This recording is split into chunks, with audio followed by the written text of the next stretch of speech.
Mga kapatid sa pananampalataya, napaka mahalaga po ng paksa natin sa araw na ito. Patungkol sa bakit ba kaya hindi makamit-kamit ng tao ang tunay na kaligayahan? Yan po ating paksa. Bakit ba ang tunay na kaligayahan ay tila baga napakamailap? Na maging gaano ka man kayaman ay hindi garantiya ang kayamanan sa tunay na kaligayahan. Marami kang makakamit na enjoyment, laro at aliw sa buhay sa pamamagitan ng salapi. Ngunit, bakit hindi kaligayahan ang iyong natatamo? Nagagamit, nakakasangkapan ang salapi sa mga pangangailangan, material. Ngunit bakit napakarami ang mga sobra-sobra ang kayamanan ay napakalungkot ng kanilang buhay? Ganon din po na maging ang mga posisyon sa politika at ekonomiya at ano pa mang estado sa buhay ay hindi maituturing na tunay na kasangkapan para makamit mo ang totoong kaligayahan. Ano kaya ang mga hadlang na kailangang alamin natin ngayon? Ano kaya ang mga hadlang sa kaligayahan? Na maging ang mga tagumpay mo sa akademiya, gaya ng iba't ibang kurso, nagtapos sa masteral, nagtapos ng doctorate, sa kung ano-anong larangan sa kolehiyo, ay ganon pa rin na bigo na makamit ang kaligayahan. Na maging ang mga katanyagan at pamumuhay bilang celebrities, mga sikat, mga kilala,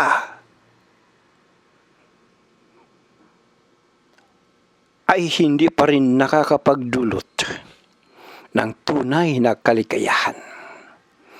Ano kaya ang mga hadlang sa kaligayahan? Bumanggit po tayo ng kahit ilan lamang sa abot ng ating oras. Unang hadlang sa kaligayahan. Tandaan mo itong mabuti. Ang kawalan ng pananampalataya sa Panginoong Allah. O kung mayroon ka mang pananampalataya, ay ang kahinaan, ang pagiging manipis, pagiging malabnaw ng iyong antas ng iman, antas ng pananampalataya. Ang dahilan kung bakit kahit na ikaw pa ang pinakamayaman, ikaw pa ang pinakatanyag, ikaw pa ang mayroong posisyon na pinakamataas sa politiko, sa ekonomiya at anumang estado sa buhay, ay bakit hindi ka maligaya? Bakit ang bigat dalhin ng buhay mo araw-araw? Naitanong mo ba sa sarili mo, kapatid, ang pagiging kawalan mo ng pananampalataya? Nagiging sanhi ng kawalan ng pananampalataya ang pagdurusa ng tao sa kawalan ng saysay ng buhay araw-araw, sa kawalan ng halaga ang buhay araw-araw, sa kawalan ng meaning, saysay ng buhay araw-araw, na ipagkakaid sa tao dahilan sa kawalan ng sampalataya, na ipagkakait sa tao ang tunay na kaligtasan at habag ng Panginoong Allah. Bilang katibayan, nabanggit po sa Quranul Karim, the glorious Quran, Ba'da, A'udhu billahi minas shaitanir rajim. وَمَنْ يُرِدِ اللَّهُ أَنْ يَهْدِيَهُ يَشْرَحْ صَدْرَهُ لِلْإِسْلَامِ وَمَنْ يُرِدْ أَنْ يُضِلَّهُ يَجْعَلْ صَدْرَهُ ضَيِّقًا حَرَجًا كَأَنَّمَا يَصَّعَّدُ فِي السَّمَاءِ كَذَلِكَ يَجْعَلُ اللَّهُ الرِّجْسَ عَلَى الَّذِينَ لَا يُؤْمِنُونَ. Chapter 6, verse 125, Quranul Karim. At ang sino mang luluubin ng Allah na patnubayan, ay binubuksan niya ang puso nito sa Islam. At ang sino mang luluubin niya na iligaw, ay sinasarahan niya ang dibdib nito at pinasisikip na parabagang umaakyat sa kalawakan. Sa ganyan ipinapataw ng Allah ang kanyang puot sa mga yaong hindi nananampalataya. Chapter 6, verse 125, Quranul Karim. Ang pamumuhay po na walang iman, walang sampalataya, ay isang pamumuhay po na walang kaligayahan. Tingnan mo ang buhay mo. Kahit na sako-sako pa ang pera mo, kahit na napaka-produktibo pa ng karir mo, kahit na matagumpay pa na aabot mo ang matataas na antas ng buhay sa lipunan, kawing-kawing pa na degree ang natapos mo, mga doctorate, at ikaw na ang pinakasikat, pinakatanyag na tao sa buong mundo. Kung wala kang iman, pananampalataya, tunay na pananampalataya sa kaisahan ng Allah, ay para kang, sabi nung binasa natin na verse, para kang umaakyat sa kalawakan, himpapawid. Imaginin mo halimbawa na ikaw ay aakyat sa isang building, 100 floors halimbawa, na hindi ka dadaan sa elevator, kundi dadaan ka sa hagdan. Matapos mong maakyat ang 20 floors, ang bigat ng mga paa mo, ang bigat ng mga tuhod mo. Pagdating mo ng 30 floors, naku po, lupay-pay ka na.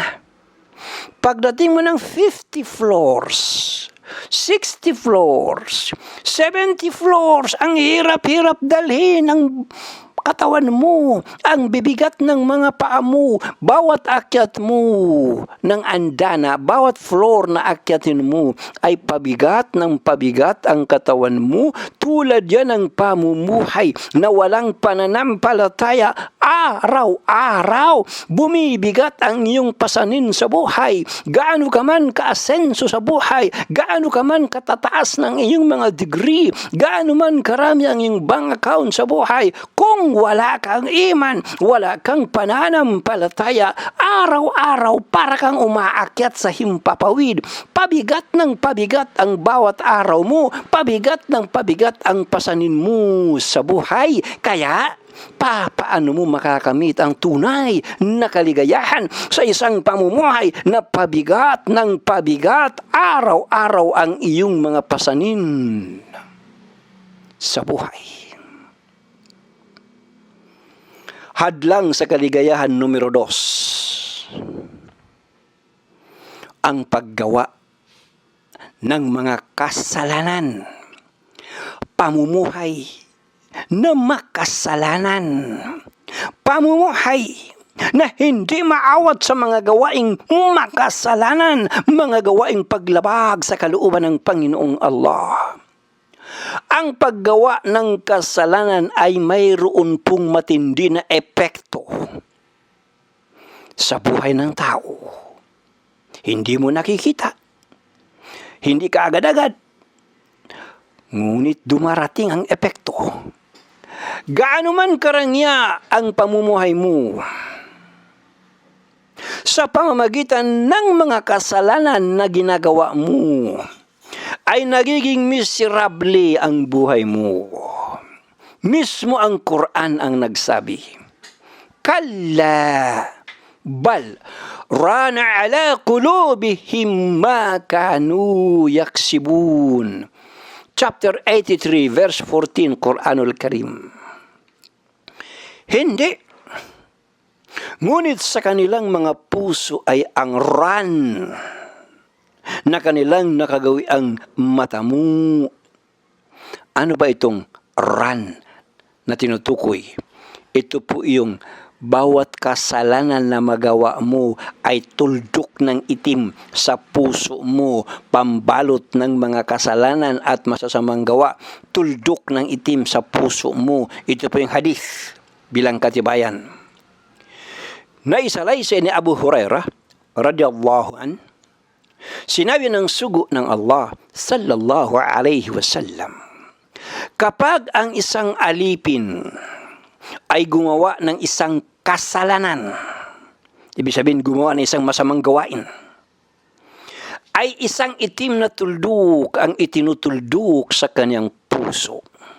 Pagkatapos, kapag ang taong iyan ay hinintuan ang masamang gawa, hinintuan yung kasalanan, nagmakaawa sa Allah para patawarin siya, at nagtawbah, nagrepent, ang kanyang puso ay nalilinis. Ibig sabihin, nalilinis mula sa pambalot na iyan ng puso.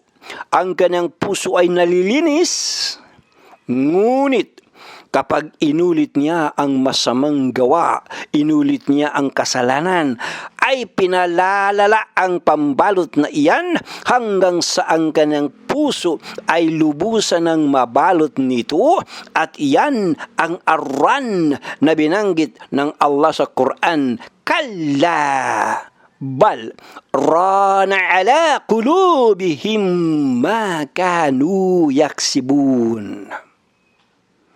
Hindi. Ngunit sa kanilang mga puso ay ang ran na kanilang nakagawi ang mata mo. Hindi alam ng tao ang masasamang epekto ng mga kasalanan. Yung tao gawa ng kasalanan, hindi niya alam yung immediate effect at saka yung long-term effect. Isa pang dahilan bakit maraming taong gumagawa ng kasalanan o walang pakialam sa kanilang mga kasalanan ay hindi nila nakikita ang impact o ang dulot ng mga kasalanan ito sa kanilang buhay rito sa mundo at sa kabilang buhay. Ang totoo, kapag hindi natin naiintindihan ang kasamaan ng kasalanan, ay hindi rin natin ito lalayuan.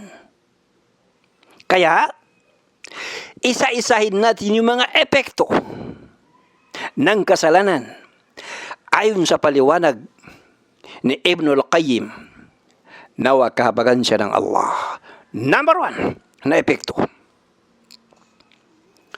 Dahilan po sa mga kasalanan na ginagawa ng tao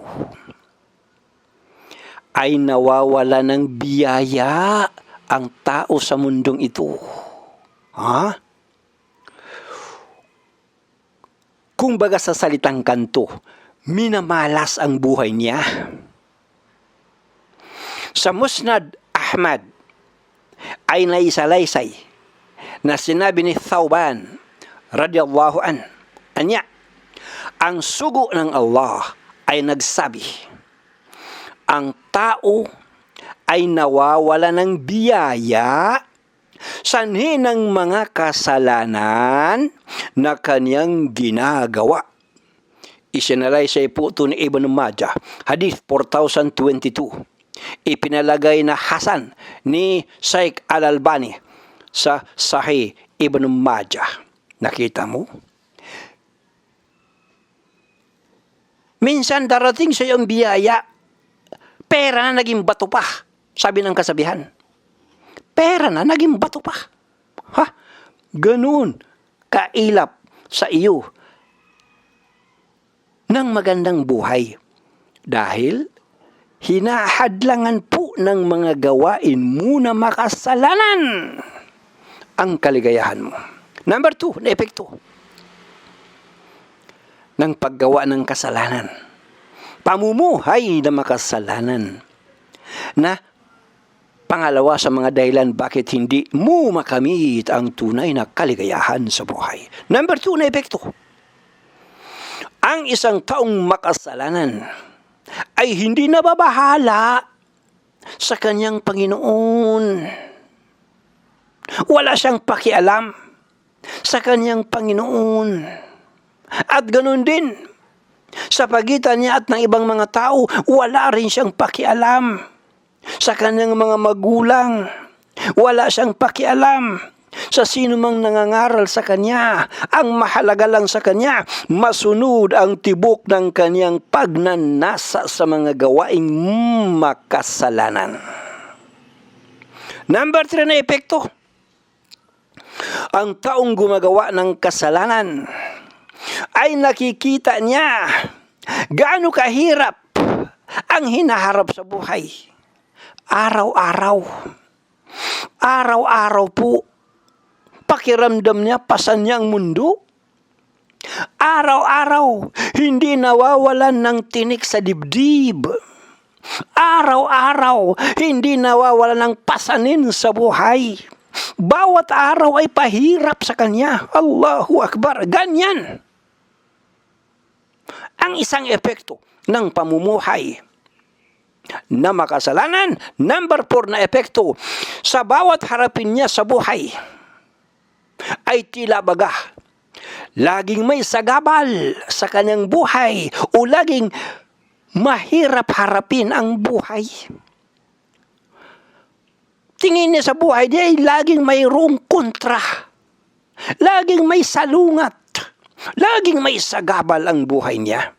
Allahu Akbar. Kumbaga, para-parati may kontrabida sa buhay niya. Hindi niya magawa-gawa ang paghahanap ng kaligayahan. Lagi-lagi may sagabal sa kanyang paghahanap ng kaligayahan. Sa bandang kabila naman, baligtarin natin. Ang taong mahintatakutin sa Allah, ang taong umiiwas sa buhay ng makasalanan, ang taong umiiwas sa mga gawaing makasalanan, ay madali lang niyang harapin ang mga suliranin sa buhay. Kahit na wala siyang pera, wala siyang kayamanan, wala siyang katanyagan, walang mataas na pinag-aralan, pero dahilan sa ang kanyang pamumuhay ay pamumuhay na umiiwas sa mga gawain na makasalanan, nagiging madali harapin ang kanyang bawat suliranin sa buhay. Wala namang taong walang problema. Lahat ng tao ay may problema sa buhay.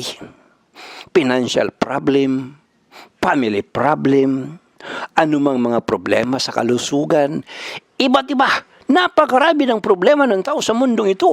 Ngunit dahilan sa maiwas ka sa paggawa ng kasalanan at ang naghahari sa iyo ay ang pagiging mahintatakutin sa Panginoong Allah. Natatakot kang gumawa ng ikapupuot ng Allah. Kung dumating man sa iyo ang mga pasanin sa buhay, ay magaan dalhin. Madali mo na itataguyod ang mga suliranin sa buhay. Sinabi ni Abdullah ibn Abbas radiyallahu an, ang mabubuting gawa ay nagpapaliwanag sa mukha, nagpapaliwanag sa puso, at naghatid ng sapat na kabuhayan, lakas ng katawan, at pagmamahal sa puso ng mga tao. Ang masamang gawa, dagdag pa niya, ang masasamang gawa ay nagpapadilim sa mukha, nagpapadilim sa puso, at nagpapahina sa katawan, kawalan ng kabuhayan, at puot sa puso ng mga tao. Allahu Akbar, subhanallah. Isa pang epekto ng gawaing makasalanan ay,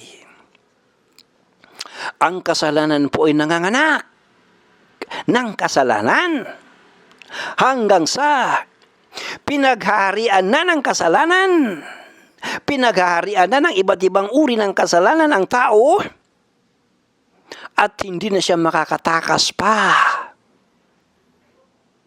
sa kinasasadlakan na buhay na makasalanan. Isa pa na epekto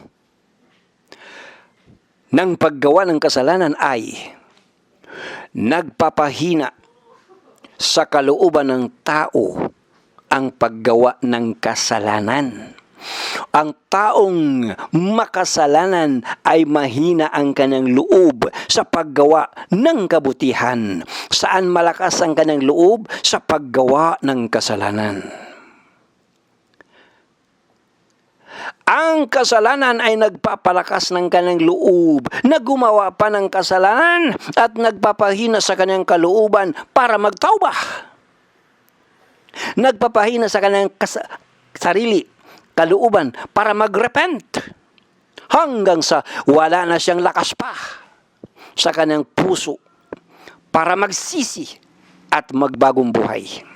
Kung kaya ay humihingi siya ng kapatawaran at nagsisisi, ngunit ito ay salita lamang, gaya ng pagsisisi ng isang sinungaling na ang kanyang puso ay determinado pa rin gumawa ng kasalanan at magpatuloy sa buhay na makasalanan.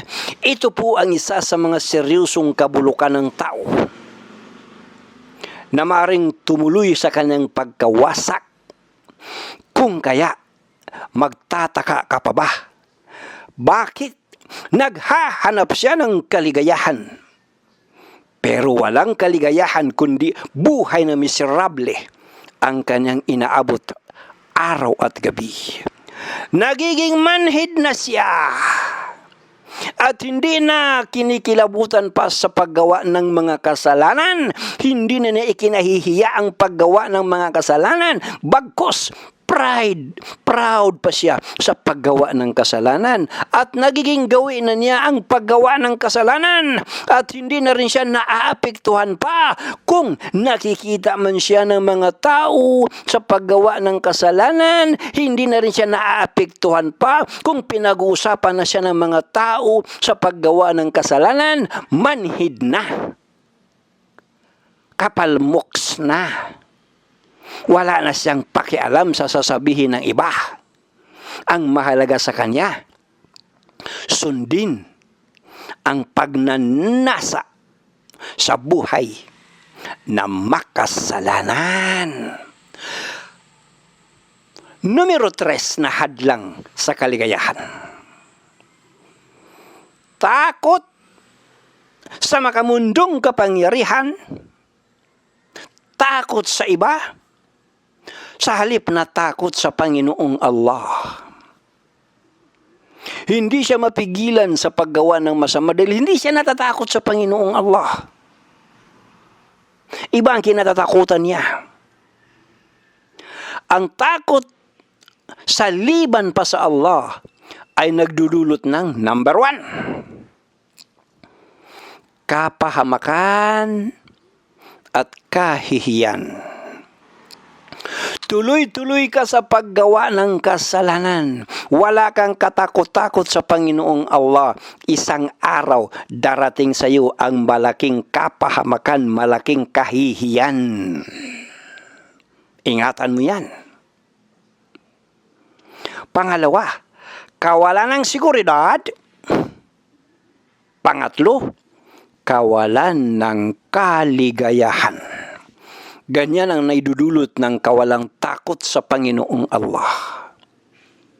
Nagiging pahamak ang buhay mo, nagiging kahiya-hiya ang buhay mo, nawawalan ng seguridad ang buhay mo, at nawawalan ka ng tunay na kaligayahan sa buhay.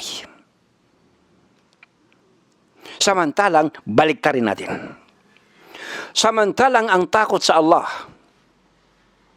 ay nagdudulot ng gaan at ginhawa sa buhay.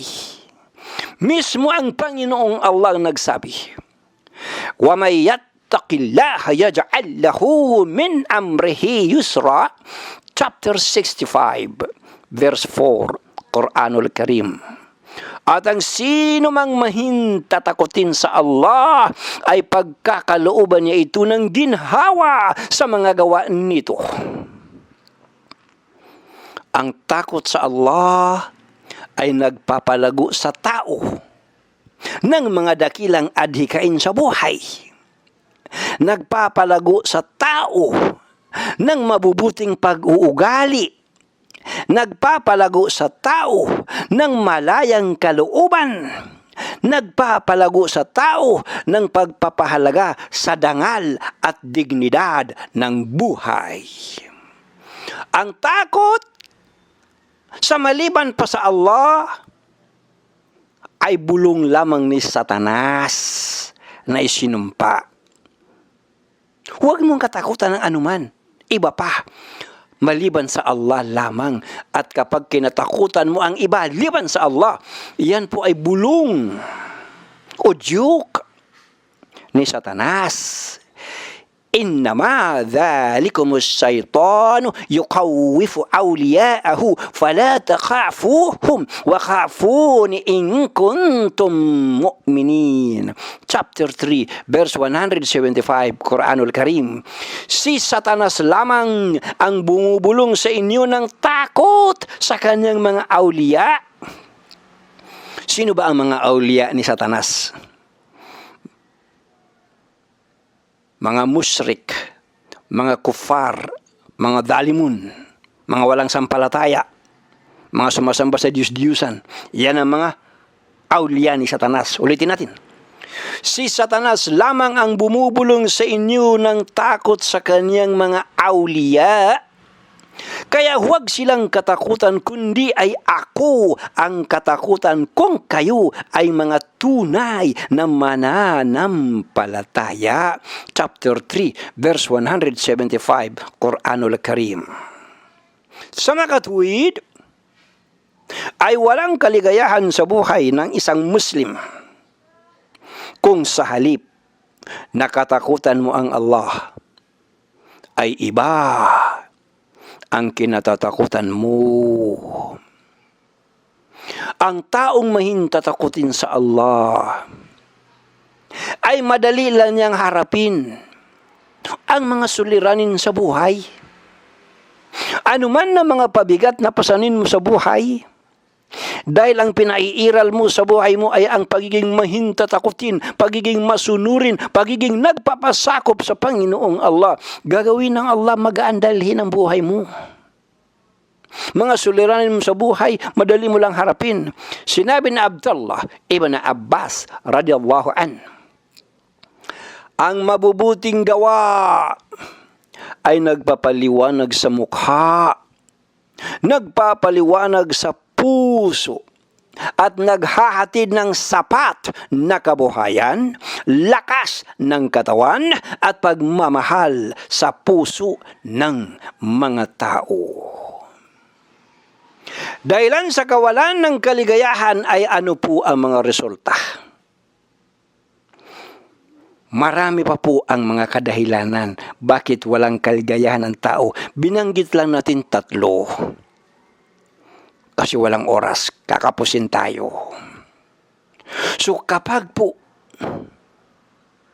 ang tao ay walang kaligayahan, dahilan sa nabanggit natin sa itaas at iba pa, ano po ang mga resulta? Number 1, ito pong pinakapopular na sakit sa buong mundo. Pinakapopular ngayon na sakit sa buong mundo. Number 1, depression. Ano ba ang depression? Matinding kalungkutan sa buhay. At dahilan sa matinding kalungkutan sa buhay, saan pumunta yung makasalanan? Sa paghahanap ng lunas sa depresyon. Saan siya pupunta? Alak. Paglaklak ng alak. Nagiging alkoholismo. Paglalasing sa alak sa pag-aakala niya na makakalimutan niya ang kalungkutan. Pagkagising niya sa umaga, nandoon pa rin ang bigat ng pasanin sa buhay. Wala pa rin kaligayahan. Kaya't lumipat siya. Droga naman. At natuluyan na siya naging drug addict. Nagiging suga pa na sa droga. Wala pa rin kaligayahan. Hindi pa rin niya makita-kita ang lunas sa kanyang pabigat na pasanin sa buhay.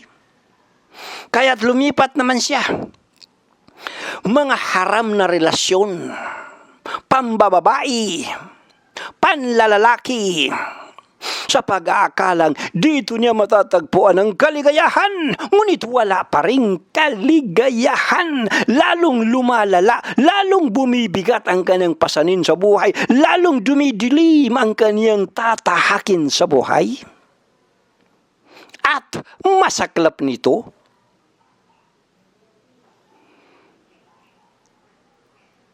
nahawaan pa siya ng sexually transmitted diseases o mga sakit na nakukuha sa pambababae, panlalalaki.